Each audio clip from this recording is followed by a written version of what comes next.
मध्य प्रदेश सरकार में पूर्व गृह मंत्री रहे बीजेपी के दिग्गज नेता नरोत्तम मिश्रा का दतिया विधानसभा उपचुनाव से पत्ता साफ हो गया है। उनका टिकट कट गया है और बीजेपी ने आशुतोष तिवारी को यहां से प्रत्याशी बनाया है। नरोत्तम मिश्रा को टिकट ना मिलने के पीछे बीजेपी के एक आंतरिक सर्वे को वजह माना जा रहा है। वो आंतरिक सर्वे जो बीजेपी ने कराया था, जिसमें फीडबैक में नरोत्तम मिश्रा उतने मजबूत दिखाई नहीं दिए। वहीं मध्य प्रदेश से भी नाम मांगे गए थे। ऐसे में खबर निकलकर सामने आ रही है कि मध्य प्रदेश सरकार के 2 मंत्रियों ने नरोत्तम मिश्रा के नाम पर हामी भरी थी और उनके नाम की सिफारिश के लिए अड़े हुए लगभग दिखाई दे रहे थे। आखिर वो कौन से हैं 2 मंत्री, विस्तार से इस रिपोर्ट में आपको हम बताएंगे। नमस्कार, आप देख रहे हैं एमपी तक और मैं हूं आपके साथ आकांक्षा ठाकुर। देखिए, मध्य प्रदेश में इस वक्त सियासी बवाल मचा हुआ है, राजनीतिक पारा हाई है। ग्वालियर चंबल अंचल में सियासी जो है हलचल वो काफी तेज दिखाई पड़ रही है। दतिया विधानसभा सीट पर हो रहे उपचुनाव पहले से ही काफी दिलचस्प थे। कांग्रेस ने यहां से विजय हासिल की थी 2023 के विधानसभा चुनाव में, लेकिन 2026 में अप्रैल के महीने में यहां से कांग्रेस के विधायक राजेंद्र भारती की विधायकी रद्द कर दी गई, क्योंकि एमपी एमएलए कोर्ट ने उन्हें कोऑपरेटिव बैंक से जुड़े एक फर्जीवाड़े के मामले में 3 साल की सजा सुनाई। राजेंद्र भारती की सदस्यता रद्द होने के बाद निर्वाचन आयोग की तरफ से दतिया में बाई इलेक्शंस यानी कि उपचुनावों की घोषणा कर दी गई। 30 जुलाई को वोटिंग होगी और 3 अगस्त को नतीजे आएंगे। इस बीच आपको बता दें कि लगातार ये कयास लग रहे थे कि नरोत्तम मिश्रा को दतिया विधानसभा उपचुनाव का प्रत्याशी बनाया जाएगा। जिस तरीके से नरोत्तम मिश्रा लगातार दतिया में एक्टिव थे, अलग अलग सभाएं कर रहे थे, जातिगत समीकरण को साधने की कोशिश कर रहे थे, लोगों से माफी मांग रहे थे, दिखाई यही पड़ रहा था कि नरोत्तम मिश्रा को आश्वासन मिल गया है कि वही दतिया से प्रत्याशी होने वाले हैं। इस बीच आपको बता दें कि बीजेपी ने नाम की घोषणा की, प्रत्याशी के नाम की, दतिया विधानसभा उपचुनाव के लिए, और आशुतोष तिवारी को टिकट दे दिया। अब सवाल ये उठा कि आखिर नरोत्तम मिश्रा को टिकट क्यों नहीं मिला, जिसके पीछे वजह ये सामने आई कि नरोत्तम मिश्रा का फीडबैक जो है वो ठीक नहीं था।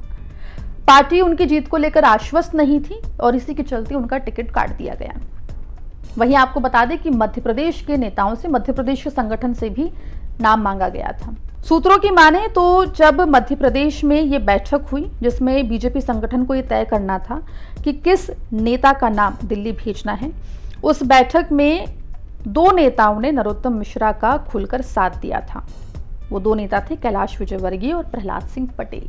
सूत्रों की माने तो मध्य प्रदेश से नरोत्तम मिश्रा का नाम ही दिल्ली भेजा गया था, लेकिन बीजेपी ने जो इंटरनल सर्वे कराया था उसके आधार पर बीजेपी ने नरोत्तम मिश्रा को टिकट ना देकर आशुतोष तिवारी के ऊपर भरोसा जताया है। वहीं दूसरी ओर फिलहाल आपको बता दें कि दतिया में नरोत्तम मिश्रा के समर्थकों की नाराजगी देखने को मिल रही है। इस नाराजगी के बाद जो पहली प्रतिक्रिया सामने आई नरोत्तम मिश्रा की, उसमें उन्होंने तमाम समर्थक हैं उनसे शांति बनाए रखने की अपील की। हाँ, छिड़ने का आवेश था। मैंने कल भी फिर उनसे निवेदन किया था, आज भी किया मैंने। जाम बाम की स्थिति नहीं होना चाहिए। कार्यकर्ता वो पेट्रोल डाल रहे थे, वो मुझे दिखाए विजुअल फुटेज मट्टी का तेल डालते हुए का। धैर्य और संयम का समय यही होता है, यही परीक्षा की घड़ी होती है। पार्टी फोरम पे अपनी बात रखने का अपना एक तरीका है, उस तरीकों को अपनाएं और अनुशासित रहें। जहां एक तरफ दतिया में नरोत्तम मिश्रा के समर्थक ये मांग कर रहे हैं कि नरोत्तम मिश्रा को प्रत्याशी बनाया जाए, वहीं बीजेपी की तरफ से संकेत मिल चुके हैं कि टिकट वापस नहीं होगा, प्रत्याशी का नाम नहीं बदलेगा। कैलाश विजयवर्गीय ने मीडिया से बात करते हुए इस ओर इशारा भी किया। देखिए, पार्टी के अंदर डेमोक्रेसी है, कार्यकर्ता अपनी अभिव्यक्ति करता है, पर भारतीय जनता पार्टी कार्यकर्ता इतना अनुशासित है कि एक बार उनसे बिठा के बात कर लेंगे तो सब बैठ जाएंगे और आशुतोष तिवारी भारी वोटों से जीतेंगे। मैं भी इसे भविष्यवाणी करता हूँ। नरोत्तम जी समर्थक जो है वो नाराज बताए जा रहे हैं। नरोत्तम जी ने वो सब कर लेंगे साहब, ये तो हमारे लिए बहुत छोटी बात है। पार्टी इस प्रकार की सोच समझ के निर्णय लेती है और इसलिए हम डंके की चोट जीतेंगे और नरोत्तम जी भी काम करेंगे। मैं आपसे कह रहा हूँ, मैं नरोत्तम जी को जानता हूँ व्यक्तिगत, बहुत अच्छे कार्यकर्ता हैं, सीनियर कार्यकर्ता हैं। तैयारी कर रहे थे, अचानक से टिकट कट गया। अरे तैयारी तो बहुत लोग करते हैं, तो उससे क्या होता है, कोई सबको थोड़ी। 230 सीट हैं और 2000 लोगों ने तैयारी की थी, तो सबको टिकट मिलता नहीं है। कोई बात नहीं, पार्टी का निर्णय सर्वोपरि है। जो पार्टी ने निर्णय दिया उसका सब पालन करेंगे।